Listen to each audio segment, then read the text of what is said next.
Olá pessoal, professor Flávio voltando como sempre com temas espíritas, falando das leis naturais ou leis de Deus, que é o que o espiritismo trata, né? Com tanta característica. Hoje quero abordar um tema que tem a ver com todos nós, que faz parte dos fenômenos naturais da vida do ser humano, que é a mediunidade. Tá?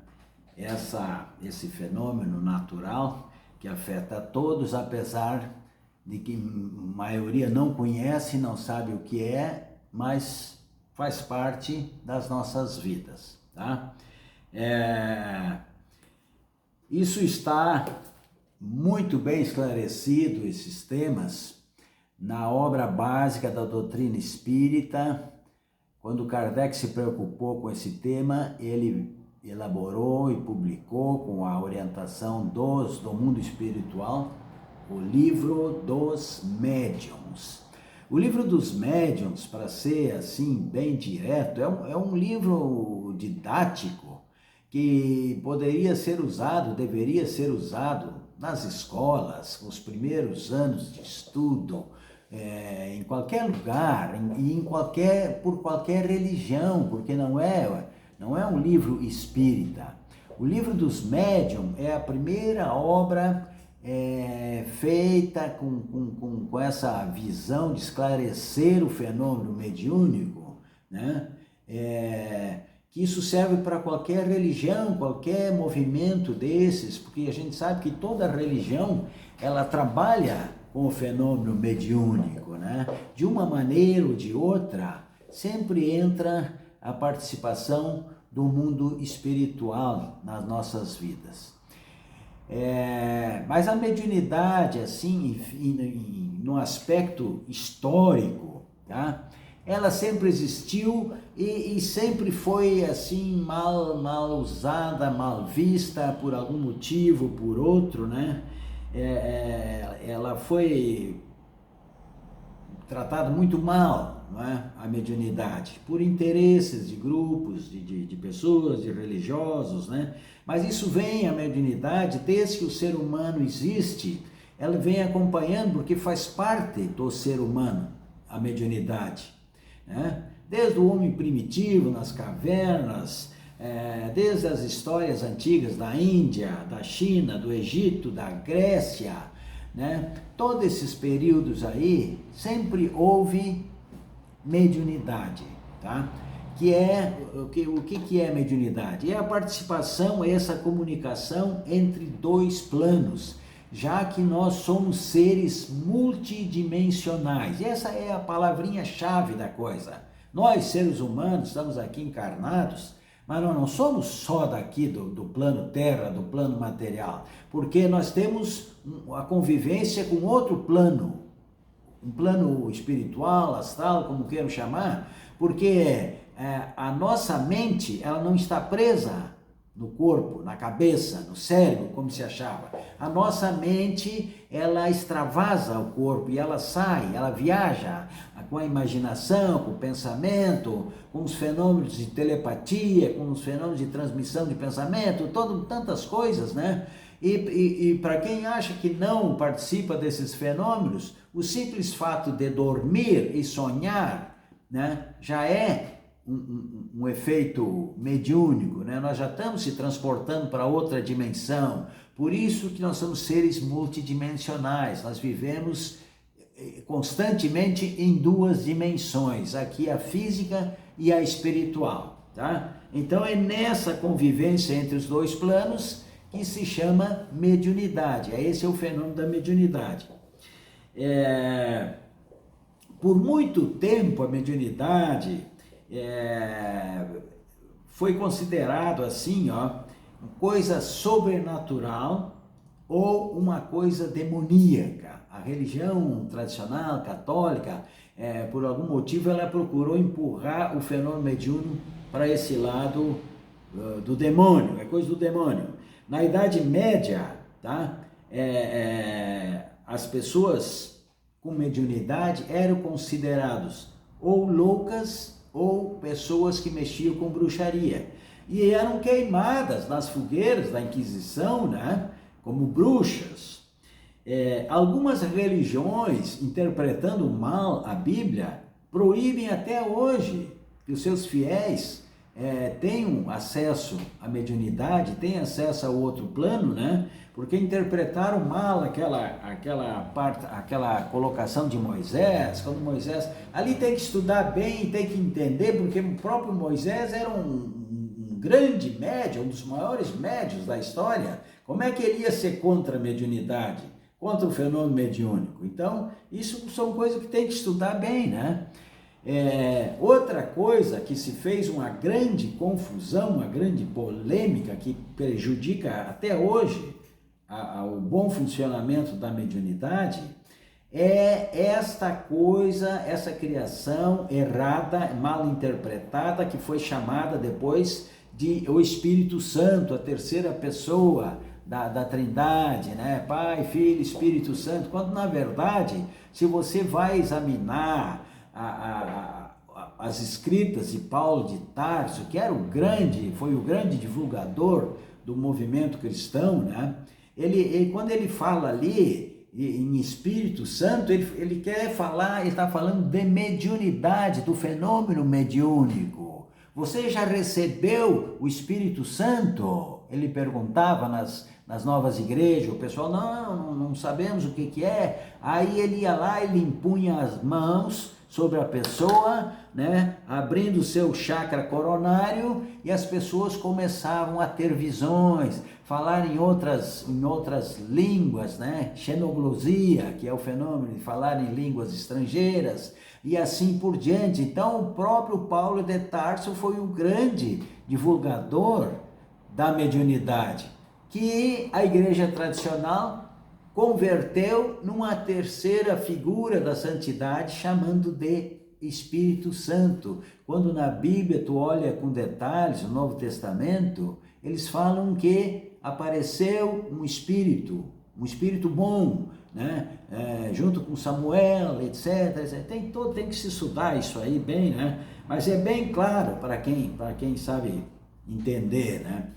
Essa confusão foi mais ou menos amainada lá pelo século XIX, quando surge então Allan Kardec com essa missão, com essa grande missão de botar em prática a mediunidade, né? De mostrar para as pessoas que a mediunidade faz parte das nossas vidas, né? E que isso aí, para nós entender a vida no planeta e fora, nos outros planos, nós temos que usar a mediunidade, nós temos que entender a mediunidade, né? E aí você lá no livro dos médiuns, por exemplo, você vai ter informações assim, ó, que nem Kardec nos passou. Todos somos influenciados pela ação dos espíritos. Todos somos influenciados. Então os espíritos das outras dimensões, eles têm acesso às nossas vidas e influenciam nossas vidas. Mas nem todos sentem, nem todos percebem. Os médiuns, né, o que se chama de pessoas médiuns, são os que sentem as influências do plano espiritual e que conseguem então elaborar essa comunicação, esse trabalho. Na questão 232 do livro dos médiuns, tá bem claro lá nessa questão, onde diz: não é necessário ser médium para ser influenciado pelo mundo das sombras. Porque senão não teria pessoas doentes, obsidiadas, né? A igreja gosta tanto de falar em demônio. Como é que eles seriam acessados por esses espíritos malignos, né? Então é porque existe o fenômeno da mediunidade. Outras características, sim, para se falar em termos gerais, é muito assunto falar em mediunidade, né? Mas não existe uma mediunidade igual a outra, porque depende da pessoa, da sua formação, da sua história, das suas vidas pregressas, o que fez, como é que você fez, como é que você agiu. Então, lá você vai formando essa mediunidade, porque ela vai sendo ela vai sendo condensada de forma gradativa e vai aumentando ao longo das existências, né? E ela é muito mais desenvolvida nas mulheres. Isso é Kardec quem diz, né? As mulheres, pela sua maneira de vida, as suas tradições, elas já têm essa sensibilidade maior para a mediunidade. Outra coisa que Kardec afirma, né? É que a mãe, a mulher mãe, né, que gera uma nova vida, esse é o exemplo melhor que existe de médium, né? Ela incorpora um novo ser, um novo espírito. Então a mãe é a verdadeira médium. Isso Emmanuel também ressaltou no seu livro, Emmanuel, 1940, a mulher, pela evolução da sua sensibilidade, em todos os climas e situações, através dos tempos, está, na atualidade, em esfera superior à do homem, para interpretar com mais precisão e sentido de beleza as mensagens dos planos invisíveis.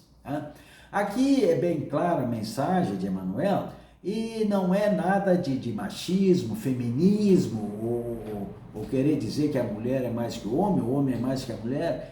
Cada um tem as suas características, senão não precisaria existir os dois sexos, né?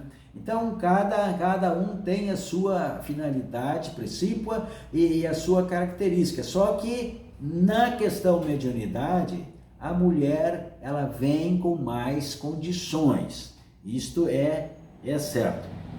Então, esse contato com outro plano, tá? Ele se dá muito seguidamente, sem mesmo, às vezes até a gente não percebe, mas é que há um fenômeno hoje muito estudado dentro do espiritismo, que é o processo de desdobramento. É quando a alma, né, a alma se separa do corpo. Quando há essa separação, a gente diz que a alma se desdobrou, porque o corpo fica aqui porque ele é da terra, ele é um corpo material, mas a alma não é, o espírito não é dessa matéria densa aqui da terra, né?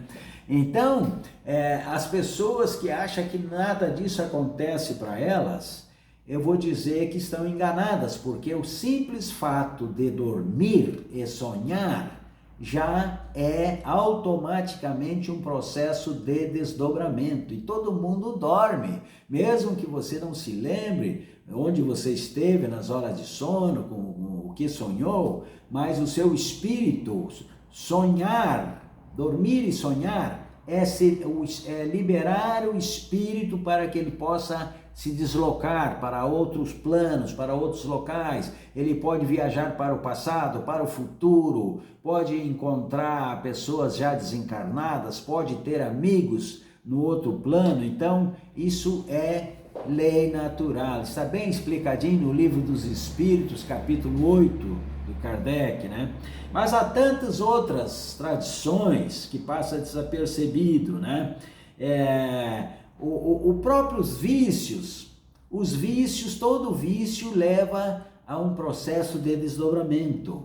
O excesso de bebidas alcoólicas, a pessoa acaba se desdobrando, o espírito acaba se afastando do corpo. É lógico, no caso de bebidas, de tóxicos, aí é um desdobramento negativo, porque o espírito vai, quando ele se desdobra nessa situação, ele vai para locais terríveis, né? Onde existe a droga, onde existe todo tipo de vício, de perversão, não é? Então, mas existem outros, por exemplo, muito famoso aqui no Brasil, na Amazônia, aqueles rituais religiosos lá da Amazônia. Se criou um movimento lá, onde eles usam uma bebida alucinógena, um chá, que é o ayahuasca. Esse chá é usado, né? O pessoal toma naqueles rituais religiosos e entram em desdobramento, né? Então eles têm visões e ali vem informações, é o típico fenômeno mediúnico, né? O simples medicamentos tarja preta, quando a pessoa toma muito e vicia nesses medicamentos, Existe também o processo de deslocamento do espírito, né? Há o processo de desdobramento, porque aí o espírito sai do corpo. Uma anestesia, né? Quando você passa por um processo de anestesia, há o deslocamento da alma do corpo, o espírito se... se você for olhar em outras religiões, né? Nos rituais de Umbanda, Candomblé, Quimbanda, todos esses tipos principalmente o lado das tradições afro, né? Que vem com aqueles rituais de dança, batida de tambor, aquela cadência da música, do tambor, né? Aquilo também facilita o desdobramento do espírito que se desloca para outra dimensão. E ali acontece de novo o fenômeno mediúnico, comunicação das entidades, né? Aí vem os orixás, os exus, etc. Todo aquele tipo, né? Aqueles preto velhos, vêm se comunicar ali. Isso é um fenômeno mediúnico. Existe uma dança famosa também na Turquia, uma tradição milenar até, né? Que é dos derviches chamados. São homens que se vestem com umas saias muito grandes, né? E eles ficam rodando, né? E nesse movimento rotativo constante, cada vez mais acelerado, também favorece o desdobramento e a alma sai, o espírito sai, se afasta do corpo, né? Existe o movimento Zik Sufi, também no islamismo, dentro do islamismo, que também é o mesmo processo, né? Que acontece isso aí. Eu vou falar rapidamente para encerrar algumas coisas práticas na nossa vida que a gente não se dá conta. Esse processo de desdobramento.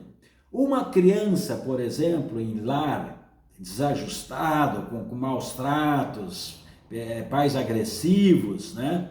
A criança que se cria ali, que fica isoladinha num canto, ela vai se isolando, ela vai se autoprotegendo, se fechando, né?